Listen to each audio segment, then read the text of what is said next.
Now at noon, Joplin police respond to the Olive Garden after reports of a man with a gun causing a disturbance.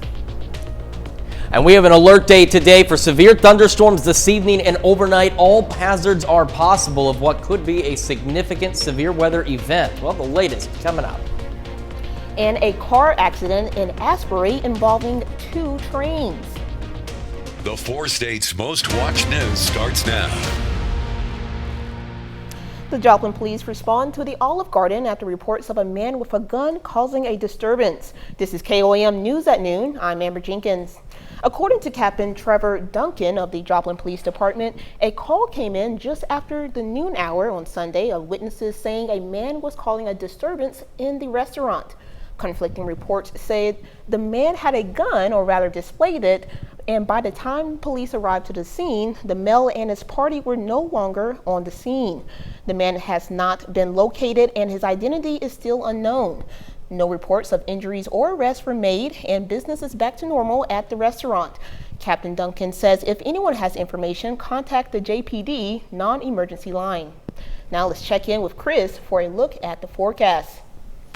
Yeah, we do have an alert day today for the potential for significant severe weather as we head later into the evening and overnight hours. So as it stands right now, we have a moderate, an enhanced moderate and high risk for tornadoes, especially across southeastern Kansas. This hatched area indicating where significant tornadoes could take place late this evening. We still have a low to elevated and just barely clipping us enhanced risk for hail in that hatched area for some large hail.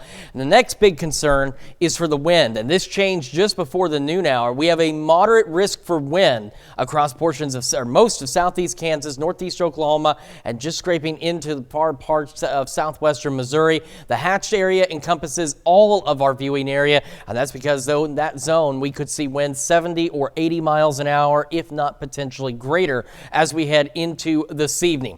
We're going to break down all of the severe weather potential, what's already developing way out to our west, and what we're expecting tonight here with that full forecast in just a couple of minutes. Right now, though, take a look at this. 72 Joplin, getting some sunshine. We've been trying to see peaks of sun around the area. It's 69 in Pittsburgh right now. We have an area where a little more sunshine's come in, so we've now got some mid-upper 70s in some of our southern counties where the clouds have been locked in. We're still into the upper 60s and low 70s out there. As we go through the rest of the evening, we're going to start to see those thunderstorms rolling in from the west, and we're expecting a squall line later tonight that's going to bring those severe thunderstorms into the overnight hours and probably won't really be out of here until about, say, 2, maybe 3 o'clock tomorrow morning. We're going to break down the exact timing on this, what we're looking at, and our next round of severe weather later this week in the full forecast. Again, that's coming up here in just a few more minutes. Amber? Thanks, Chris. The Missouri State Highway Patrol and the Asbury Fire Department responded to a car crashed in between 2 trains late Friday night. It looked almost as unbelievable as it sounds. A passenger car struck a slow-moving train and was disabled. The driver got out as another train on an adjacent track was coming the other way. The car was smashed in between the 2 trains. Amazingly, the driver had minor injuries. It took a period of hours to separate the wreckage and inspect the trains and the track before it was cleared. Troopers on the scene told us that they were investigating a DWI crash. The crossing in which the incident took place does not have arms or lights and was also the same place where a fatal crash took place in 2018. Just a few hours before the accident in Asbury, first responders in Neosho responded to a crash of a car traveling at excessive speed. The vehicle was traveling east on Irish Road and could not navigate the turn to NN. It flipped an unknown amount of times. The 4 occupants were all from Nebraska. 2 of them were ejected. All of the occupants suffered minor injuries and other injuries and were transported to the Mercy Hospital in Joplin and Freeman West in Joplin. Witnesses say the car was traveling over 100 miles per hour. Well, coming up, animal advocates in Southeast Kansas held their annual Cinco de Mayo event to help benefit their mission. And later, we're making noodles or ramen in the Mr. Food Test Kitchen. Pittsburg State University held their own Cinco de Mayo fiesta. Attendees were able to enjoy food trucks as well as a cup of street corn provided by the student organization Hispanics of Today. The musical group Hispanic Banda also performed. The group is comprised of Pitt State students, alumni, and community members, as well as a few Pittsburgh High School band students. I feel like it's important to learn from other cultures as well. I feel like it's a big detail to the whole community because we are here, and I feel like it's great to celebrate even the smallest things in life. So that's what I believe. The fiesta kicked off at 6 p.m. Sunday evening and ended at 8 p.m. Animal Advocates is an organization in Southeast Kansas responsible for rescuing over 700 animals last year. Officials say the organization was responsible for rescuing 1/3 of the dogs that ended up at a Pittsburgh kill shelter. Sunday, the organization held a fundraiser to help benefit their mission. What the community should understand from our event is that we are in the area. We do need financial help in a variety of different ways so that we can meet our goals, and that there are some resources out there that maybe they haven't seen in the past. Those who attended had live music, musical bingo, door prizes, and more. Pet lovers and owners went out for a little run Saturday morning in Joplin as the 4th annual Fast and Furious run kicks off. The 5K run kicked off at 8 a.m. Saturday morning. The fastest male and female dogs were both given awards, as well as the top 3 finishers overall, and the fastest male and female human in each age group. So this event is a great way to promote relationships with pets and their families. It also gives them an opportunity to get them out in the public so everybody can see what amazing pets that have not only come from the shelter but are in homes already. There was also a 1-mile fuzzy fun walk that kicked off at 9 a.m. for those just looking to get out and get moving. Hundreds of students graduated from the Kansas City University Joplin campus on Sunday. KOAM Samantha Walker has more on how these graduates are helping fill in a shortage in healthcare. Here I am fulfilling my dream to be a doctor. Graduates of the Kansas City University Joplin campus are preparing to take the next steps in their medical journey. For graduates like Dr. Tammy Wicke, this moment has been years in the making. She helped raise her children while her husband was in medical school. Now it's her turn to graduate. I have always had a heart for people. Like I just want I just want to help people. And I just felt that this was a way that I could really serve them. More than 50% of this semester's graduates are becoming primary care doctors, an area that has reported shortages across the nation.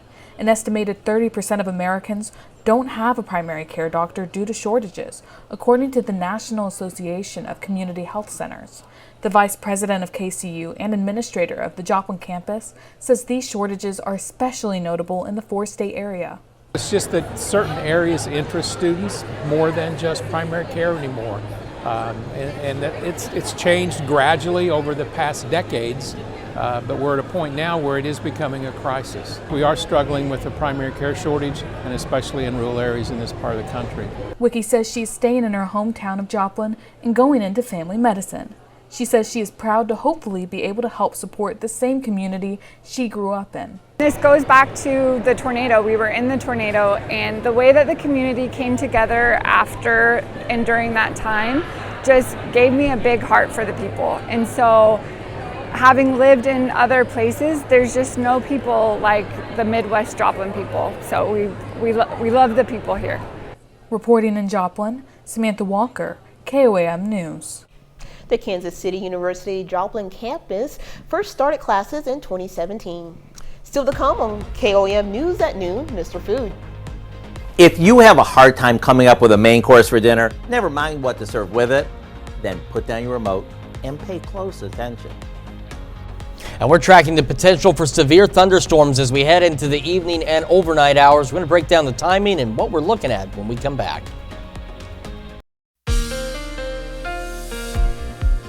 Welcome back to the KOAM News at Noon. So we've got that potential for severe weather as we head later into the evening and overnight hours across the area. Right now, we don't have much other than some cloud cover out there. Now, where we've seen some breaks in the clouds, we have seen some warmer temperatures, and ordinarily, cloud cover like this would hamper severe weather development, but we've got just enough ingredients in the atmosphere and just enough instability across a very broad region that this cloud cover is not expected to play at this point a significant role in our thunderstorm chances as we go into this evening. We got a few stray showers up into Bates County around the Butler area. We had a few showers across parts of northeastern Oklahoma. Now we just got small spatterings of showers out there. This activity not expected to do much. As we head much further northwest, we got some severe thunderstorms up around Norton and Gettysburg up in northwestern Kansas, so just to the northwest of Hays and north of the I-70 corridor where there is a tornado watch that's off in that portion of the area. You can see this boundary with the dry line out there and where this is all beginning to develop.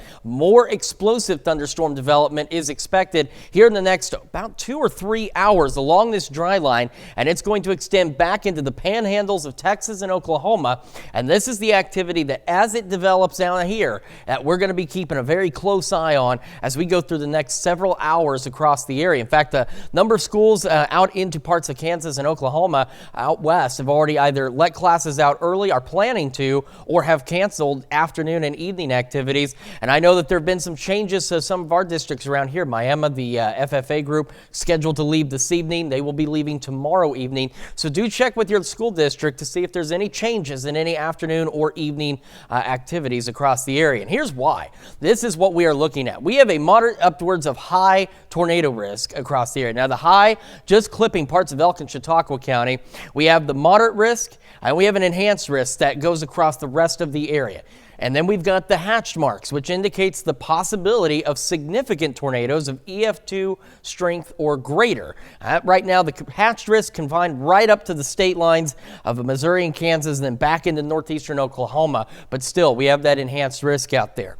The hail risk, a bit lower. Half of the area under a low risk, other half of the area elevated, and we've got that sliver of enhanced, and we have those hatch marks for the possibility of hail 2 inches in diameter or larger. The next big concern, aside from the tornadoes, comes the wind. And this upgrade happened just before the noon news, so this is now a moderate risk for damaging wind gusts across all of southeast Kansas, northeast Oklahoma, and just crossing the state line just a wee bit into the far western portions of Missouri.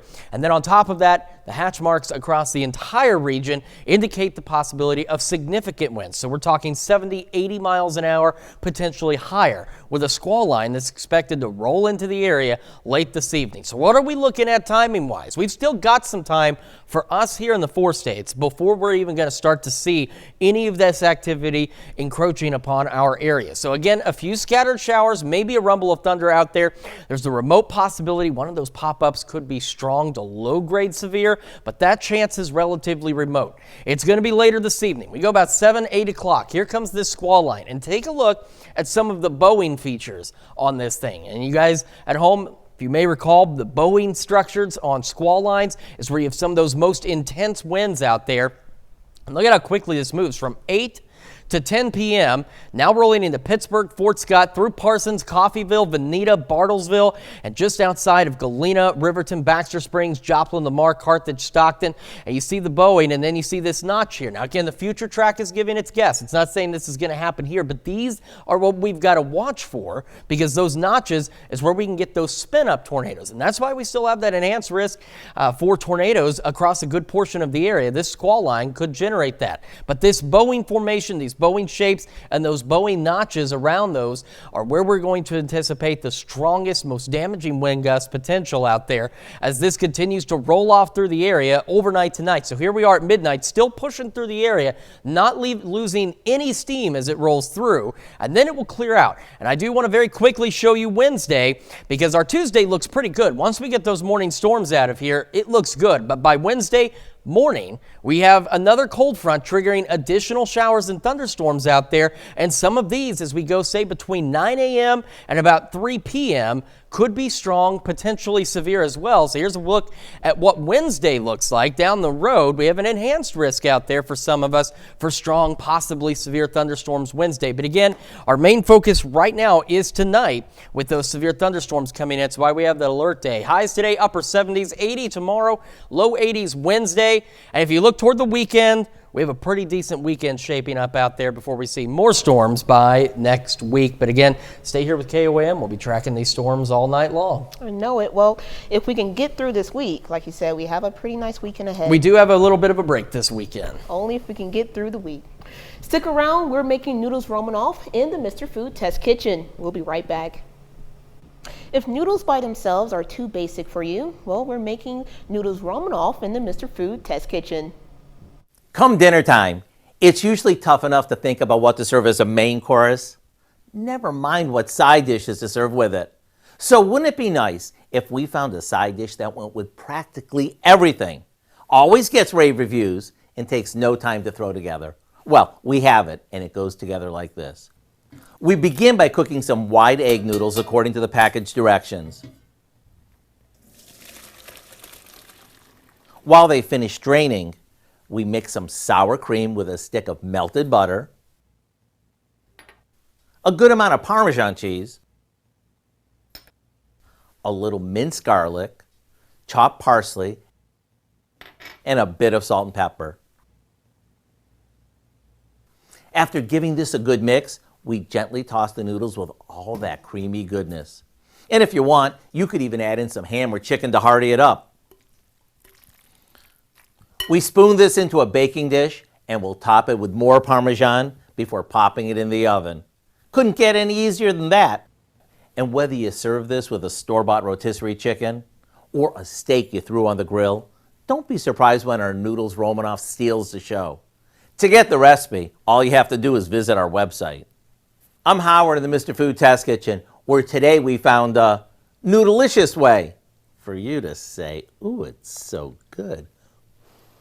You can find this recipe along with a lot more good food from the Mr. Food Test Kitchen online. Just go to our website at KOAMnewsnow.com. Now, here's a look at the 4-state market prices. All right, severe thunderstorms expected after 7 this evening with this squall line rolling across the area, and it will not exit our area until early tomorrow morning. So this threat will continue overnight tonight. Meteorologist Doug Heddy and Lindsay Gaffney both will be here through the evening covering these storms. We have that alert day today. Some morning thunderstorms Tuesday, additional strong to severe thunderstorms possible by Wednesday.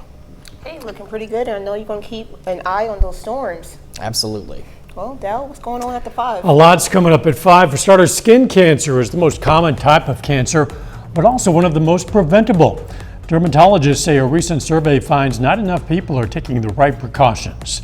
Plus, the city of Joplin is starting the second round of the Home Buyer Assistance Program, and Carthage students learn about Cinco de Mayo and Hispanic culture. Maybe a day late, but that's coming up today. KOAM News at 5. And that's all the news we have for now. Thank you for joining us for KOAM News at Noon. Have a great rest of your day, 4 states.